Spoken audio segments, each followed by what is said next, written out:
Hello again, and welcome to another episode of Brenda's Musings. So today I want to talk about making friends. And it really comes down to just a couple of very simple things. Simple in concept, not always simple in action.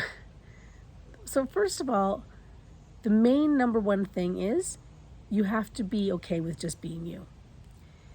That means you're not trying to impress somebody, you're not trying to pretend to be somebody that you're not, you're not sort of competing with anybody.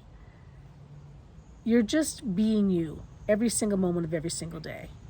And the people who will gravitate towards you will most likely become your friends very easily. But if you're if you're worried about, your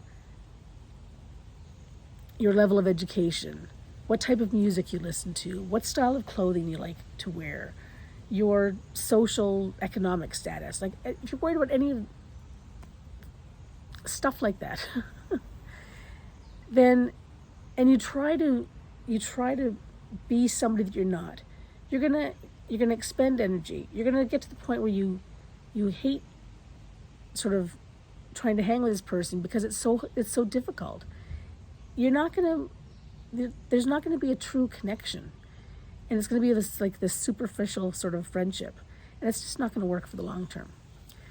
So being you, whether, with your quirky mannerisms and your sick sense of humor and your, whatever it is, that makes you you, it's easy. It means that people get to know you on a level that is comfortable for you. It means that people are at ease around you because you're at ease with yourself. So that's the first thing. So, be who you are. The other thing is, that doesn't mean to say that you can't, not know something and want to connect with somebody on a level that is not normally in your comfort zone. But so, for example, you've got a friend who loves,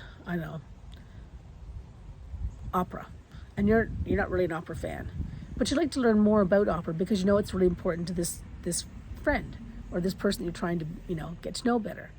So it's a connection point. It's a point where you can start asking them questions about what is it that makes them love opera, or what is their favorite opera and why, and it's a starting off point.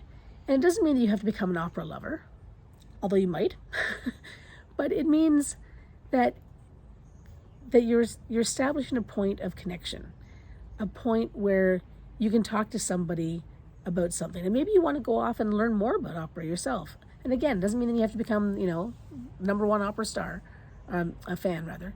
It just means that you understand that there's a connection there, and it's important to you to learn more about a particular topic that you don't really have a lot of knowledge about. Another thing is just invite people into your life.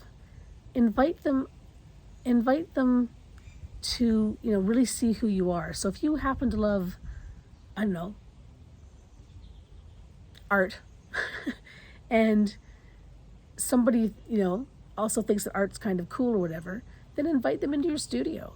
Or suggest doing an art project together, or, whatever. But pick that commonality and run with it. And, maybe you both have a really sick sense of humor, and so you send each other jokes and make each other laugh all day. I mean, what's wrong with that? So, it's being yourself. It's making the connections. It's finding commonalities. And finally, it's just being open. Just be open with who you are. Be open with, keep the fear at bay, and just go forth and be your magnificent, quirky, wonderful self, and just know that your people will find you, and then you can move forward. And that's my musing for the day. Have a great one, everyone.